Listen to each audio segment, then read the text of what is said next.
وأشهد أن لا إله إلا الله وحده لا شريك له وأشهد أن محمدا عبده ورسوله اللهم صل وسلم على عبدك ورسولك محمد وعلى آله وصحبه قال الله تعالى في كتابه العزيز أعوذ بالله من الشيطان الرجيم بسم الله الرحمن الرحيم لقد كان لكم في رسول الله أسوة حسنة لمن كان يرجو الله واليوم الآخر وذكر الله كثيرا وقال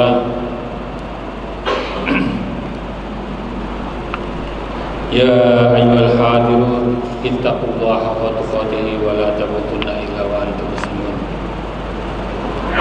Para hadirin rahimakumullah, sidang Jumat yang berbahagia.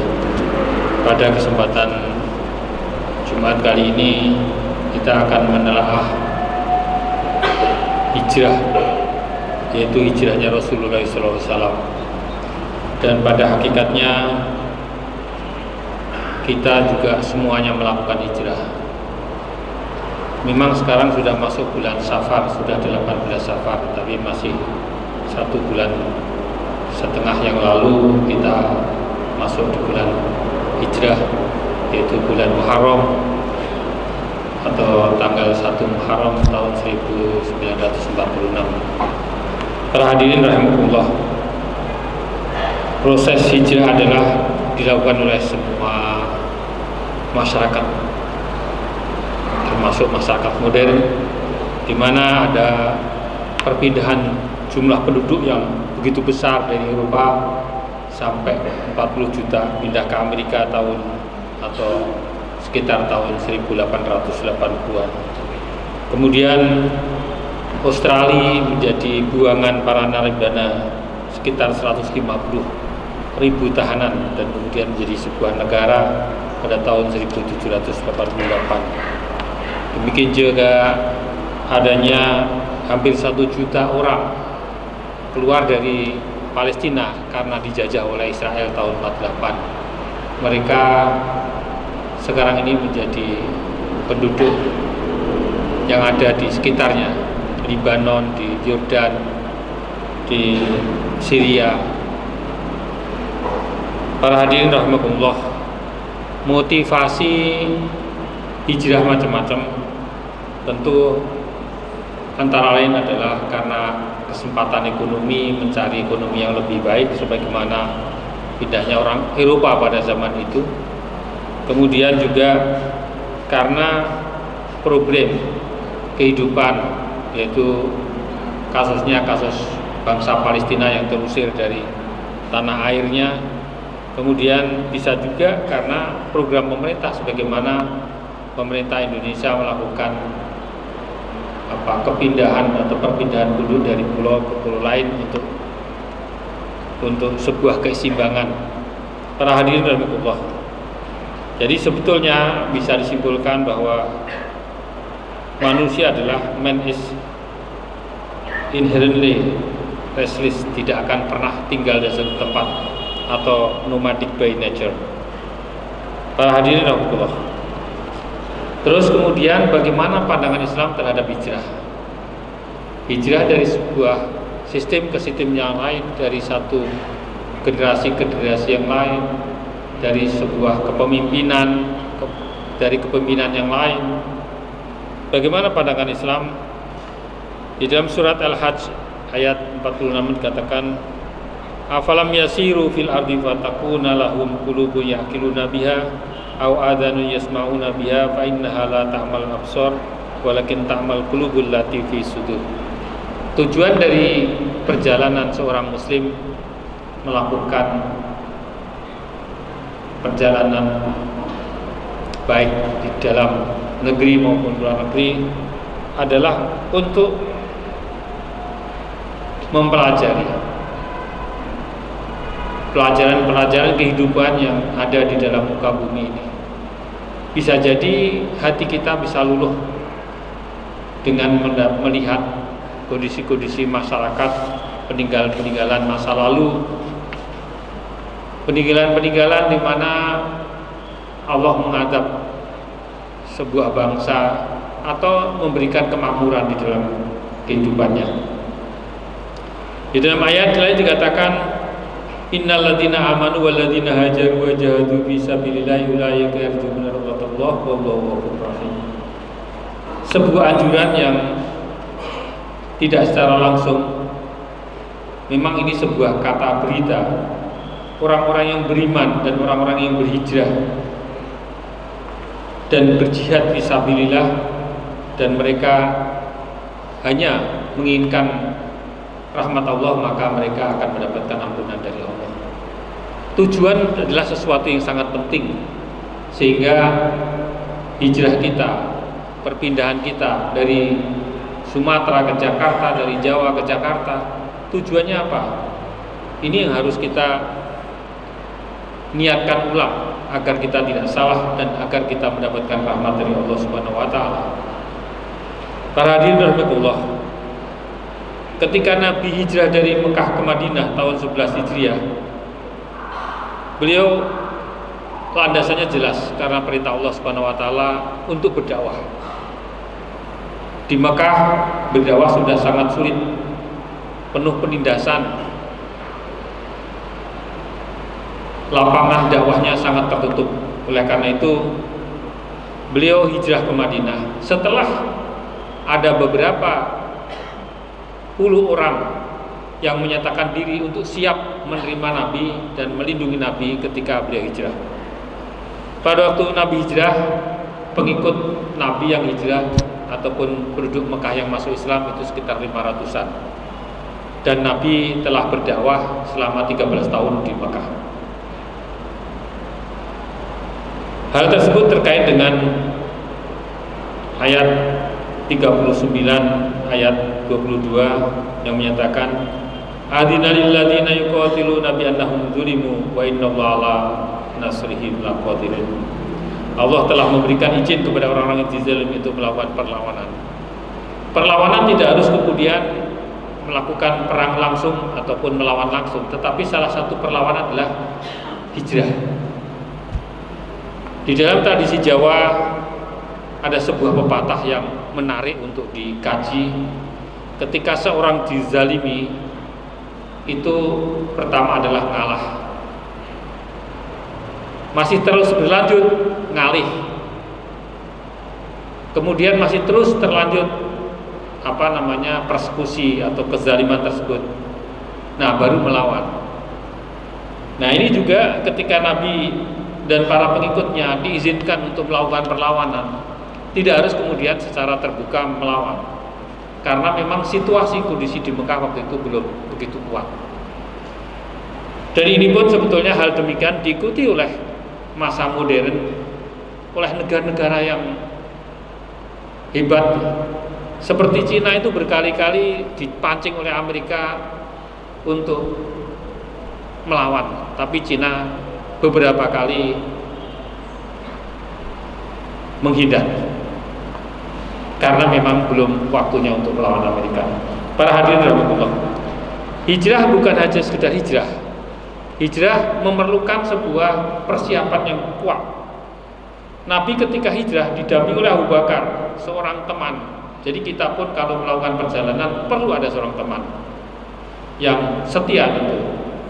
Kesetiaan Abu Bakar sudah tidak bisa diragukan lagi, sebagaimana di dalam kisah beliau sampai ketika di gua Thur, di situ Nabi bersama Abu Bakar dicari oleh orang-orang Quraisy. Kemudian ada lubang yang tempatnya ular, kemudian agar ular tersebut tidak menggigit Nabi, Abu Bakar menutup dengan jarinya sehingga digigit. Ini adalah sebuah kesetiaan. Kemudian juga perlu sebuah bekal. Nah, bekal waktu itu disiapkan oleh Asma, putrinya Abu Bakar, yang nanti akan nikah dengan Zubair bin Awam, salah seorang tokoh sahabat juga. Nah, itu disupport makanannya pagi, sore dan seterusnya. Kemudian butuh transportasi, disiapkan unta. Juga perlu perlindungan sebagaimana saya katakan tadi. Kalau kita ataupun di dalam situasi genting tidak ada sebuah perlindungan, itu juga namanya tidak melakukan pembelaan kepada diri kita dengan baik. yang kemudian harus kreatif dan inovatif, yaitu Rasulullah ketika hijrah itu melalui jalur yang tidak biasa dilalui oleh orang lain. Karena kalau melalui jalur yang biasa oleh orang lain mungkin akan sangat mudah untuk dikejar oleh musuh. Meskipun pada akhirnya nanti juga dikejar oleh Suraqah juga, tetapi itu pun sudah hampir sampai masuk Madinah. Nah, ini juga menjadi perhatian kita. Di dalam situasi tertentu boleh kita bekerja sama dengan non-muslim. Di sini pula Rasulullah itu menyewa petunjuk jalan yang disebut dengan Abdullah bin Uraikid, adalah seorang orang kafir, orang musyrik Makkah. Dan tentu semuanya ini harus diniatkan dengan niat yang baik. Para hadirin rahimakumullah, rintangan banyak sekali, sebagaimana kita katakan tadi bahwa dikejar oleh tentara musuh dan begitu juga panas, jarak juga sangat akan menjadi rintangan yang luar biasa. Kalau sekarang pakai kereta cepat Mekah Madinah cuma 2 jam atau kurang. Kalau naik unta itu sekitar 11 hari. Nah, tentu waktu itu Rasulullah menggunakan unta dan kadang-kadang jalan kaki sehingga menempuh waktu yang cukup lama. Sesampainya di Madinah, apa yang dilakukan Rasulullah yaitu membuat masjid, mengingatkan kepada Tuhan yang Maha Esa, dan kemudian menjadi sebuah pusat peradaban. Karena masjid tentu bukan hanya tempat ibadah, tetapi juga tempat aktivitas, membangun sebuah peradaban manusia, membangun jaringan-jaringan antar manusia, di samping membangun hubungan dengan Allah Subhanahu wa taala. Dan di sana dibangunlah Masjid Quba sebagaimana kita ketahui, karena itu adalah masjid yang pertama dibangun di Madinah. Kemudian beliau memilih tempat secara adil. Ini juga diuji bagaimana Rasulullah bisa berbuat adil. Keadilan ini adalah sebuah ciri seorang pemimpin. Oleh karena itu di dalam sebuah hadis yang menyatakan bahwa nanti posisi yang paling mulia di muka bumi atau di akhirat nanti ketika tidak ada perlindungan kecuali perlindungan Allah Subhanahu wa taala adalah imamun adilun, seorang imam yang adil. Jadi kalau menjadi imam itu mudah, tetapi menjadi imam yang adil itu tidak mudah. Sehingga seorang imam yang adil itu menempati posisi yang paling terhormat di akhirat nanti. Mengapa? Karena rakyat atau masyarakat itu sangat tergantung kepada pemimpinnya. Kalau pemimpinnya itu tidak adil, maka rakyatnya pun akan melakukan hal yang sama. Jadi akibatnya begitu luas terhadap kondisi masyarakat tersebut. Maka dari itu kita harapkan pemimpin kita di masa-masa mendatang kita mendapatkan pemimpin-pemimpin yang adil. Para hadirin rahimakumullah. Setelah di Madinah, beliau membentuk sebuah masyarakat dan kemudian membuat masyarakat yang heterogen. Karena di situ masih mayoritas penduduknya orang Yahudi dan Nasrani serta orang musyrik. Dan Rasulullah membangun sebuah masyarakat madani dalam sebuah piagam disebut dengan Piagam Madinah yang mempersaudarakan ataupun membangun sebuah kehidupan modern dengan membangun hubungan antara berbagai agama. Jadi sebetulnya hubungan antar agama di dalam sebuah kehidupan bermasyarakat dan bernegara itu menjadi mungkin sebagaimana Rasulullah lakukan. Tetapi memang suatu ketika Rasulullah kemudian melakukan semacam penyerangan terhadap bahkan pengepungan habis-habisan kepada masyarakat Yahudi yang ada di Madinah, khususnya dari suku Qainuqa dan Nazir. Mengapa? Apakah karena Yahudi? Bukan, tapi karena pengkhianatan mereka. Ketika di dalam perang Khandaq, mereka ingin melakukan menusuk dari belakang, kemudian mereka dikejar oleh Nabi sampai kepada kampungnya dan mereka kepung dan dibunuh mereka. Tapi karena pengkhianatan.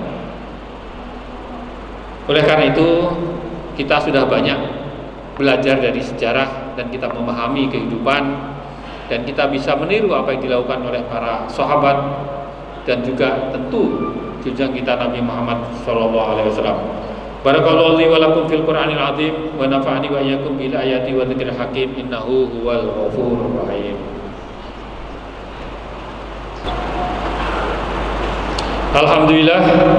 Alhamdulilladzi yatafaddalu ala ibadihi bi jazilin ni'am wa asyhadu an la ilaha illallah wahdahu la syarikalah wa asyhadu anna sayyidina Muhammadan abduhu wa rasuluhu khairul anam. Allahumma shalli wa sallim ala abdika wa rasulika Muhammadin wa ala alihi wa sahbihi amma ba'd. Para hadirin rahimakumullah, tadi sudah kita sampaikan tentang makna hijrah dan kemudian bagaimana pola-pola hijrah yang dilakukan Nabi. Maka itu ada beberapa yang bisa kita simpulkan. Yang pertama adalah kebenaran Islam lebih penting dari kekasih, kerabat, saudara dan segala bentuk persahabatan, sehingga banyak para sahabat yang meninggalkan saudaranya di Mekah kemudian hijrah, meninggalkan hartanya di Mekah kemudian hijrah dan lain sebagainya. Kemudian yang kedua, gerakan personil atau malah gerakan massal merupakan bagian yang tak terpisahkan dari gerakan perubahan yang dilakukan oleh para anbiya. Dulu Bani Israel mereka juga melakukan perjalanan ke Mesir, nyebrang Sungai Nil, kemudian nanti mereka masuk lagi ke Yerusalem dan lain sebagainya. Dan juga Nabi Ibrahim yang berasal dari Mesopotamia, kemudian berada di wilayah Yerusalem, kemudian ke Mekah ya, meninggalkan putranya Ismail di Mekah. Semua gerakan itu harus berlandaskan niat yang benar, sehingga tingkah laku orang yang hijrah pun akan terkendali dengan aturan akhlak yang benar pula. Tidak menghalalkan segala cara dan tentu akan memperhatikan lingkungan di mana bumi dipijak. Demikian pula diharapkan penduduk setempat dapat menerima mereka dengan lapang dada sebagaimana perlakuan orang Ansor, penduduk asli Madinah. Waktu itu ketika mereka dipersaudarakan para muhajirin dengan penduduk Mekah, penduduk Madinah, banyak yang mereka membagi hartanya. Bahkan diantara mereka ada yang mempersilahkan istrinya yang begitu, ada yang istri 4 ya, kemudian diantara istrinya bisa diceraikan, dikasihkan orang muhajirin. Para hadirin rahimakumullah, akhirnya kita tutup khutbah ini dan marilah kita bersama-sama berdoa kehadirat Allah Subhanahu wa taala. Allahumma sholli ala sayyidina Muhammad wa ala ali sayyidina Muhammad kama shallaita ala sayyidina Ibrahim wa ala ali sayyidina Ibrahim wa barik ala sayyidina Muhammad wa ala ali sayyidina Muhammad kama barakta ala Ibrahim wa ala ali Ibrahim fil alamin innaka Hamidum Majid. Allahumma ighfir lil muslimina wal muslimat wal mu'minina wal mu'minat al ahya'i minhum wal amwat. Allahumma adfa' 'annal bala wal ghala wal waba wal fahsya wal munkar wal baghi wasyuf wal mukhtalifat wasyada'id wal mihan ma dhahara minna wa ma batan min baladina hadza khawasa wa min buldanil muslimin amma innaka ala kulli syai'in qadir. Ibadallah, innallaha ya'murukum bil 'adli wal ihsan wa ita'i dzil qurba wa yanha 'anil fahsya'i wal munkari wal baghi ya'idukum la'allakum tadhakkarun fadhkurullahal 'azim yadhkurkum wa la dzikrullahi akbar.